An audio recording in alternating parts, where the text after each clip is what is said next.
capítulo 4, versículos 7 y 8. Miren lo que dice la palabra. Amados, amémonos unos a otros, porque el amor es de Dios. Todo aquel que ama es nacido de Dios y conoce a Dios. El que no ama no ha conocido a Dios, porque Dios es amor. Vamos a orar en esta mañana y vamos a darle inicio a este sermón. Amado Señor, te doy gracias porque tú eres bueno, tú eres santo, tú eres fiel, tú eres justo y también eres amor, como te revelas en las propias Escrituras. Te ruego, mi amado Cristo, que nos ayudes en esta exposición. Perdona la infidelidad de este expositor y su pecado, pero sé tú. Pero no es el sermón que voy a exponer hoy, porque el sermón va a ser resumen de los atributos de Dios. Entonces, nuestro objetivo o el objetivo que nos hemos trazado con el pastor, ya que llevamos cerca de años, la gracia es que recordemos la gran mayoría de ellos. He traído este texto, hermanos, porque es el último que utilizamos en el atributo del amor de Dios. Pero si usted recuerda, mis amados hermanos, de Dios, para explicar primero qué es un atributo de Dios y segundo, para explicar una división de los atributos. Entonces, vimos que los atributos de Dios son las características, las cualidades, o como se dice, y otra descripción va a ser no física, o en este caso de sus atributos internos. Y decíamos, hermanos, que esto no puede darse frente a la descripción de Dios, porque veíamos que Dios es espíritu. Entonces no podemos decir, pues no, Dios es monito, con el cabello blanco, con la piel blanca, con las vestiduras blancas, porque es espíritu, hermanos. Y los espíritus, dice el Señor Jesucristo en el Evangelio de Juan, este último atributo del texto de hoy, el amor. No podemos decir que no podemos tener amor, porque por el contrario, el autor nos dice, amémonos unos a otros. Todo aquel que, atributos de Dios, daban otro atributo, que es de los primeros que estudiamos, que era el atributo de la singularidad de Dios. Singularidad de Dios, ¿cierto? De manera muy respetuosa.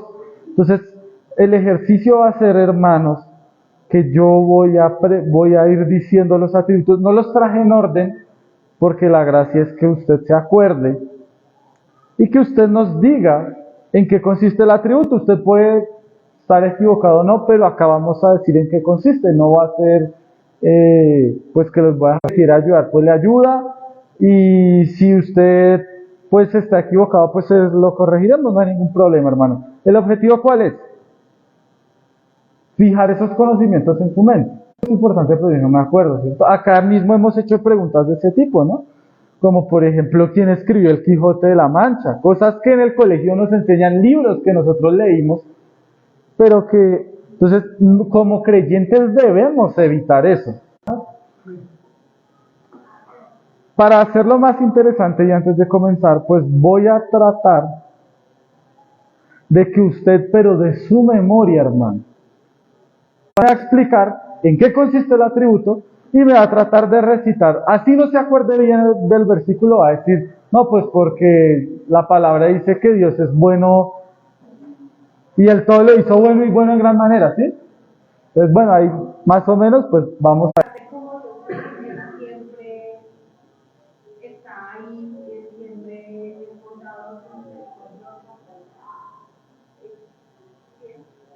Es fiel. Bueno, ese es otro atributo, ¿no? Entonces no nos está puesto. Y creo yo, hermanos, en la bondad que lo definimos de manera negativa. No mala, sino negativa. Es decir, que Dios no tiene maldad en Él. Que Dios no tiene pecado en Él. Que un Dios enteramente bueno, y eso lo decíamos de muchos atributos, es un Dios digno de confianza. ¿Por qué?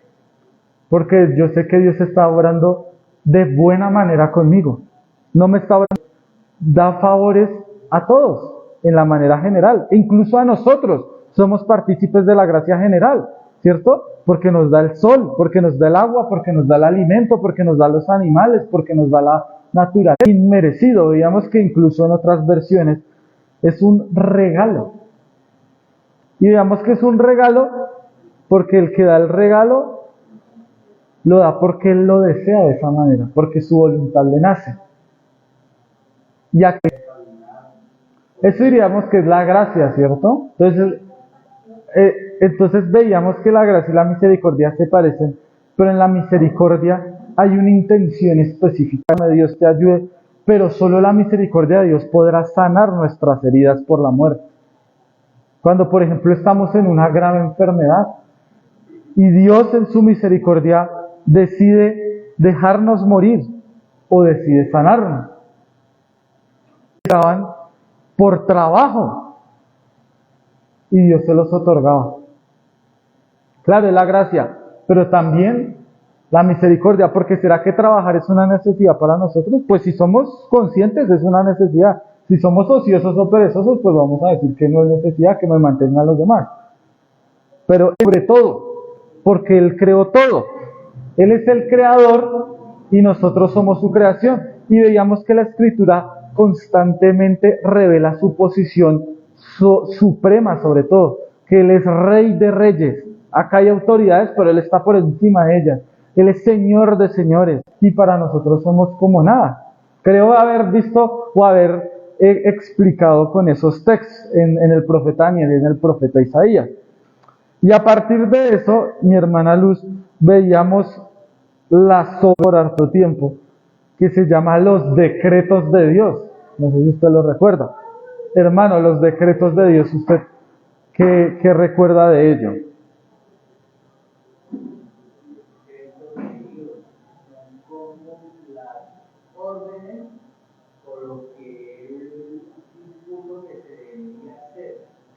Que usted y yo naciéramos, que viviéramos, que estuviéramos en esta iglesia, que hubieran guerras, que hubieran muertes, que lloviera, que saliera el sol. Todo está en su decreto. Es la expresión soberana de su voluntad, donde ha ordenado todo en tiempo, modo y lugar. No hay nada que no se halle en su decreto. Todo está decretado. Creo que el pastor lo decía ahorita. No es que nosotros decretemos, porque qué autoridad tenemos para hacer una cosa de esas, ¿no? Sino que nos saquen la corrija, mi hermana. De los que van a ser salvos. Claro, porque de lo contrario, lo que está diciendo Angie es otro atributo, que ya lo vamos a preguntar. Pero es ese conocimiento específico de quienes habrán de ser salvos.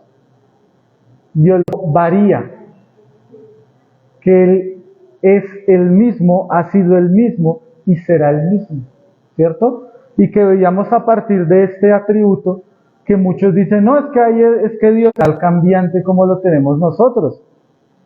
Hay días que yo, que los hermanos o yo mismo decimos nosotros, amanecí de buenas pulgas, ¿cierto? Y hay otros días que dice, me levanté, convivió con mujeres, lo sabemos, pero también nosotros somos mutables, ¿no? Los hombres. Pero, y veíamos que ese era nuestro consuelo, que Dios no cambiaba. Ese era nuestro, sepa solo en conocimiento, sino también sabe lo que usted y yo hacemos, pensamos, haremos, intencionamos. ¿Cierto? Él conoce hasta la pasado, sí, tal cosa u otra. Dios incluso sabe esas cosas. Pero usted y yo, por supuesto, solo nos encanta hacernos hipótesis y teorías, ¿no? ¿Quién podía saber eso, no? Que alguien en su interior la tomó así como graciosa. Ella se rió, ¿cierto? Y dijo, no, yo no. Pero lo sabe, ¿cierto? Y ahí pasamos a la pregunta que nos hacía la hermana Paola. Violando sus propias normas, sus medios, si él así lo desea. Por ejemplo, la ley de la gravedad, ¿cierto? Por ejemplo, al gobierno civil, él le dio el poder, y veíamos Romanos 13, ¿no? No hay ningún poder sino el que Dios ha constituido. Entonces, por eso, esa es la fuente por cual nosotros debemos. El tercer poder que vimos, y para pasar al siguiente, fue el poder de los padres y de las autoridades relacionales, el poder del esposo sobre la esposa, que veíamos que es un poder muy resistido hoy en día, ¿no? Y el poder de los padres sobre los hijos, y el último que vemos hoy, y es que Él cumple lo que Él decretó. Él es fiel a sí mismo en cumplir su decreto. Entonces el decreto que iba a amar al hermano José, y aunque el hermano José sea infiel, por poner que mi hermana, muy bien hermana, utilizamos lo mismo que en la bondad, ¿no? Por atributos negativos, que en él no hay pecado, que él no tiene relación alguna con la maldad, que todo lo que se relaciona,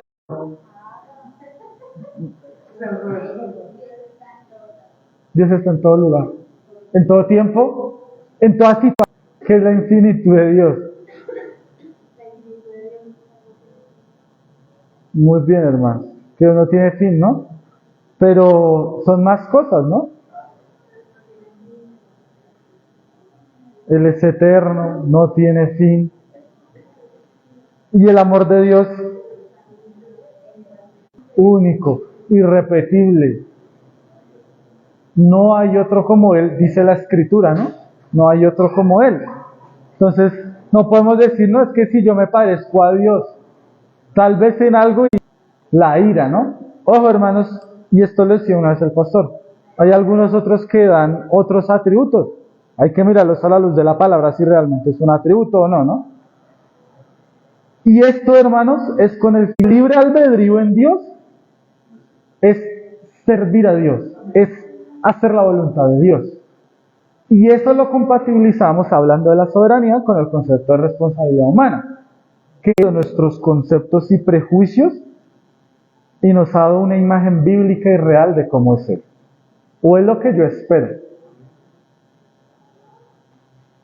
Las aplicaciones, hermanos, de lo que antes pensábamos que era Dios, pero segundo, de conocerle y de no imitarle.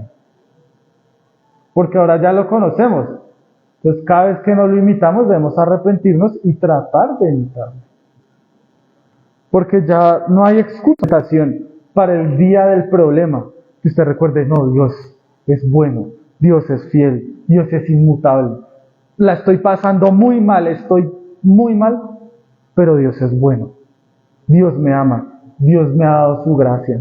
Entonces voy a salir de esta porque Dios es bueno. Y allí recordaremos y tendremos esa provisión. Te ruego que nos des la fortaleza, la voluntad y el poder de imitarla, de arrepentirnos de quienes somos, de arrepentirnos de ser poco amorosos, poco santos, mutables, infieles, de ser